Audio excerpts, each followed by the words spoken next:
33% ಅಂಕ ತೆಗೆದ್ರೆ PUC ಅಲ್ಲೆಲ್ಲ ಪಾಸ್ ಅಂತ. ಇದು ಮಕ್ಕಳ ಮೇಲೆ ಯಾವ ರೀತಿ ಪ್ರಭಾವ ಬೀರುತ್ತೆ? ನಾವೆಲ್ಲ ಮೊದಲಿರುವಾಗ 35% ಹೇಳಿದ್ರು ಅದಲ್ಲ, 50% ಬಂದ್ರೆ ಮಾತ್ರ ಅದೊಂದು ಎಜುಕೇಶನ್ ಲೆವೆಲ್ ಅಂತ ಇರ್ತಿತ್ತು. ಮುಂದಿನ ಎಜುಕೇಶನ್ಗೋಸ್ಕರ ಉಂಟಲ್ಲ, ಸ್ವಲ್ಪ ಹೈಯೆಸ್ಟ್ ಮಾರ್ಕ್ಸ್ ತೆಗೆದ್ರೆ ಒಳ್ಳೇದು. ಅಂಥದ್ರಲ್ಲಿ ಈಗ 33% ಇವ್ರು ಏಕೆ ಮಾಡ್ತಾರೆ ಅಂತ ಹೇಳಿದ್ರೆ ಅದು ಅರ್ಥನೇ ಆಗಲ್ಲ.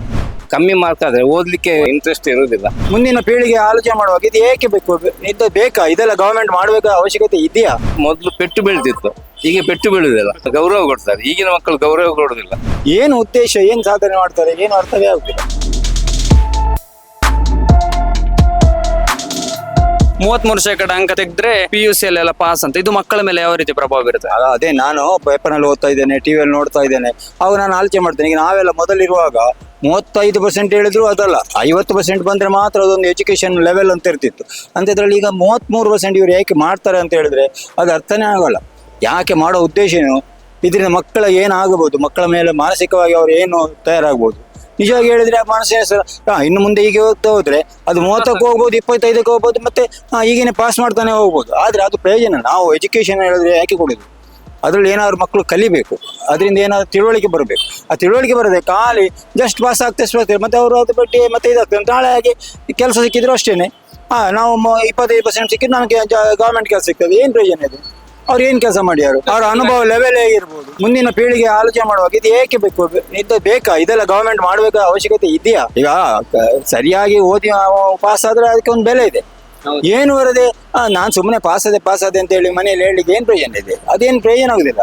ಆದ್ರಿಂದ ಇದು ಮಾಡಿದ್ರೆ ಏನು ದೊಡ್ಡ ಒಂದು ಕೆಟ್ಟ ನಿರ್ಧಾರ ಅಂತ ನನ್ನ ಅಭಿಪ್ರಾಯ. ಸರ್, ಇದು ಮಕ್ಕಳ ಓದುವ ನಿರ್ಧಾರವನ್ನು ಅದು ಕುಂಠಿತಗೊಳಿಸ್ತದೆ ಅಂತ. 100%. ಯಾಕಂತ ಹೇಳಿದ್ರೆ ಅವ್ರು ಅದೇ ಆಲೋಚನೆ ಮಾಡ್ತಾರೆ. ಇನ್ನು ಇದು ಮಾಡ್ತಾ ಇರ್ತಾರೆ, ಮತ್ತೆ ಲಾಸ್ಟಿಗೆ ಗ್ರೇಸ್ ಮಾರ್ಕ್ ಸಿಗ್ತದೆ, ಅಲ್ಲಿ ಅದರಲ್ಲಿ ಪಾಸ್ ಆಗ್ತದೆ ಅಂತ ಇಂತ ಏನಿಲ್ಲ. ಈಗ ಓದೋ ಲೆವೆಲ್ ಮಕ್ಕಳಲ್ಲಿ ತುಂಬಾ ಕಮ್ಮಿ ಆಗಿದೆ. ಈ ಮೊಬೈಲ್ ಬಂದು ಇದೆಲ್ಲ ಬಂದ ಮೇಲೆ ತುಂಬಾ ಹಾಳಾಗಿದೆ. ಅಂಥದ್ರಲ್ಲಿ ಇದನ್ನು ಮಾಡಿದ್ರೆ ಇದು ಗವರ್ಮೆಂಟ್ ಮಾಡೋ ಅವಶ್ಯಕತೆನೇ ಇಲ್ಲ ನಿಜವಾಗಿ. ಅದು ಯಾಕೆ ಮಾಡ್ತಾರೆ ಹೀಗೆ ಅಂತ ಅರ್ಥನೇ ಆಗ್ತಾ ಇಲ್ಲ. ಮಕ್ಕಳಿಗೆ ಏನಪ್ಪ ಹೇಳಿದ್ರೆ ಇವತ್ತೀಗ ಪರಿಸ್ಥಿತಿ ಎಲ್ಲಿ ಮುಟ್ಟಿದೆ ಹೇಳಿದ್ರೆ ಹೀಗೆ ಅದಕ್ಕೆ ರಜೆ ಸಿಗಲಿ, ಇದಕ್ಕೆ ರಜೆ ಅದು ಮಾಡ್ಲಿ, ಇದು ಮಾಡ್ಲಿ. ಈಗ ಎಲ್ಲರಿಗೂ ಹೇಳಿದ್ರೆ ಈಗ ಯಾರು ಸತ್ರು ರಜೆ ಕೊಡ್ತಾರೆ. ಅಂಥದ್ರಲ್ಲಿ ಒಂದು ಸಲ ಏನಾಗ್ತ ಹೇಳಿದ್ರೆ ಮಕ್ಕಳು ಆಲೋಚನೆ ಮಾಡೋದ್ರೆ ನಾಳೆ ಅವ ಸತ್ರ ಒಳ್ಳೆ ಇತ್ತು, ನಮಗೊಂದು ರಜೆ ಇರ್ತಿತ್ತು, ನಾಳೆ ಇವ ಸತ್ರ ಇತ್ತು, ನಾಳೆ ಟೀಚರಿಗೆ ಆ ಕೆಲಸ ಇದ್ರೆ ಒಳ್ಳೆ ಇತ್ತು. ಆದ್ರಿಂದಾಗಿ ಇದನ್ನೆಲ್ಲ ಮಾಡೋದು ಈಗ ಅದು ಸಹ ಹಾಗೆ ಜನಗಣತಿ ಈ ಟೈಮ್ನಲ್ಲಿ ಅದು ಏನ್ ಇರ್ತಾರೆ ಅಂತ ಗೊತ್ತಾಗುದು. ಅದರಿಂದ ಪರಿಣಾಮ ಏನಾಗಿದೆ, ಇದು ಮೊದಲು ಮಾಡಿದೆ ಏನಾಗಿದೆ ಅದು ಹೇಳ್ತಾ ಇದ್ದಾರೆ. ಮೊದಲು 400 ಕೋಟಿ ಮಾಡಿದೆ, ಈಗ 420 ಕೋಟಿ ಮಾಡ್ತಾ ಇದ್ದಾರೆ. ಏನು ಉದ್ದೇಶ, ಏನು ಸಾಧನೆ ಮಾಡ್ತಾರೆ, ಏನು ಅರ್ಥವೇ ಆಗುದಿಲ್ಲ. ಲೇಸಿನೆಸ್ ಅಂತ ಹೇಳ್ತಾರೆ, ಸೋಮಾರಿತನದ ಕಡೆಗೆ ಹೊರ್ತಾ ಹೋಗ್ತಾ ಇದೆ. ಸೋಮಾರಿತನ ಇನ್ನು ಒಟ್ಟಾರೆ ಏನು ಸಿಕ್ಕಿದ ಮಾಡಿದ ಮಾಡಿ ನಮಗೆ ಸಿಗ್ತದೆ, ನಮಗೆ ವಾಸ ಆಗ್ತದೆ ಅಷ್ಟೇ. ಫಾರ್ ಎಕ್ಸಾಂಪಲ್ ನನಗೀಗ ಒಂದು 70 ವರ್ಷ ಆಯ್ತು. ನಾನು 70ರಿಂದ ಇಸ್ವಿಯಲ್ಲಿ ಕಲಿತಾ ಇದ್ದವ. ಆವಾಗ ನಮಗೆ ನೋಡ್ತಾ ಇದ್ದಾಗ ನಮ್ಗೆ ಎಷ್ಟು ಟೀಚರ್ಸ್ನವರು ಯಾವ ತರ ಭಯ ವಿಷಯ ಇಲ್ಲ, ಒಂದು ರೆಸ್ಪೆಕ್ಟ್, ಅಲ್ಲಿ ಭಯ ಇರುವುದಿಲ್ಲ. ಸತ್ಯ ನಾನು ಹೇಳ್ತೇನೆ. ನಾನು ಒಮ್ಮೆ 3ನೇ ಕ್ಲಾಸ್ನಲ್ಲಿ ನನಗೆ ಒಬ್ಬರು ಗಣಿತ ಟೀಚರ್ ಇದ್ರು. ಅವರು ನಾನೇನೋ ಲೆಕ್ಕದಲ್ಲಿ ತಪ್ಪು ಮಾಡಿದೆ ಅಂತ ನನಗೆ ಒಂದು ಕೈಗೆ ಇಲ್ಲಿಗೆ ಒಂದು ಪೆಟ್ಟು ಕೊಟ್ಟರು. ನಂಬ್ತೀರಾ ನೀವು? ಇಲ್ಲಿಗೆ ಒಂದು ಪೆಟ್ಟು ಕೊಟ್ಟರು, ಆ ಒಂದೇ ಪೆಟ್ಟು. ಆಮೇಲೆ ಈಗ ನೀವು ನನಗೆ ಲೆಕ್ಕದಲ್ಲಿ ಏನು ಕೇಳಿ ಇಂಥ ಕೇಳಿ ನನಗೆ ಅದಕ್ಕೊಂದು ಬಟ್ ಆ ಟೈಮ್ ಒಂದು ಪೆಟ್ಟು ಬಿದ್ದಿದೆ. ಅದು ನಾ ಪೆಟ್ಟು ಬಿದ್ದೆ ಅಂತ ತಿಳ್ಕೊಳ್ಳಿಲ್ಲ, ಮತ್ತೆ ಅದನ್ನು ಇದು ಮಾಡಿ. ಬಟ್ ಆ ಥರ ಅದರಿಂದಾಗಿ ನಾವು ನೋಡಿ ಎಷ್ಟು ಇದಕ್ಕೆ ಬಂದು ಅಪಾಠಗಳಿದೆ. ಈಗ ನನಗೆ ಸ್ಪೆಲ್ಲಿಂಗ್, ನೀವು ಯಾವುದೇ ಸ್ಪೆಲ್ಲಿಂಗ್ ಕೇಳಿದ್ರೆ ನನಗೆ ಸ್ಪೆಲ್ಲಿಂಗ್ ಪಟ ಬರ್ತದೆ. ಈಗಂತೂ ಸತ್ಯ ಹೇಳಿದ್ರೆ ಎಜುಕೇಶನ್ ಇನ್ಸ್ಟಿಟ್ಯೂಷನ್ ಎಲ್ಲ ಮಿನಿ ಪಾರ್ಕ್ನ ಆಗಿದೆ. ನೀವು ನೋಡಿ, ಎಲ್ಲಿ ಹೋಗಿ ನೋಡಿ, ಯಾವ್ದು ಕಲಿಯೋದಿಲ್ಲ ಮಕ್ಕಳು. ಕಲಿಯೋದಿಲ್ಲ ಇವರೇ ಮಾಡಿದ್ದು. ಈಗ ಮುಂದಿನ ಎಜುಕೇಶನ್ಗೋಸ್ಕರ ಉಂಟಲ್ಲ, ಸ್ವಲ್ಪ ಹೈಯೆಸ್ಟ್ ಮಾರ್ಕ್ಸ್ ತೆಗೆದ್ರೆ ಒಳ್ಳೇದು. ಯಾಕಂದ್ರೆ ಅವರ ಒಂದು ಜೀವನದ್ದು ಬಗ್ಗೆ ಒಂದು ಆಲೋಚನೆ ಮಾಡ್ಲಿಕ್ಕೆ ಆಗ್ತದೆ. ಇಲ್ಲಂದ್ರೆ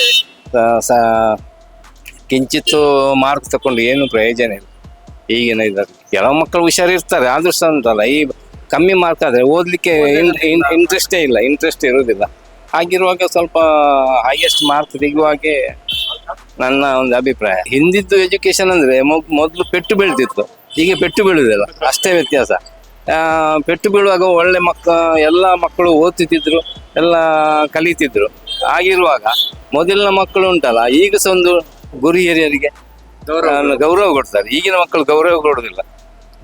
ಮಕ್ಕಳು ಒಂದು ಹೋಗುವಾಗ ಒಂದು ಟೀಚರ್ ಆಗ್ಲಿ, ಯಾರಾಗ್ಲಿ, ಉಪಾಧ್ಯಾಯರಾಗ್ಲಿ ಸೀರೆ ಕೇರ್ಲೆಸ್ ಅಲ್ಲಿ ಹೋಗ್ತಾರೆ. ಆಗಿರುವಾಗ ಅದೇ ಡಿಫ್ರೆನ್ಸ್. ಈಗಿನ ಮಕ್ಕಳು ಸ್ವಲ್ಪ ಗೌರವ ಕೊಡುವುದರಲ್ಲಿ ಕಡಿಮೆ, ಪೆಟ್ಟು ಬೀಳುವುದಿಲ್ಲ ಅಲ್ಲ. ಆಗಿರುವಾಗ ಅದು ಬೇಕಾ ಬಿಟ್ಟಿದಾಗ ಏನ್ ಮಾಡಿದ್ರು ನಡೀತದೆ ಅಂತ ಹೇಳೋ ಉದ್ದೇಶ ಇದೆ.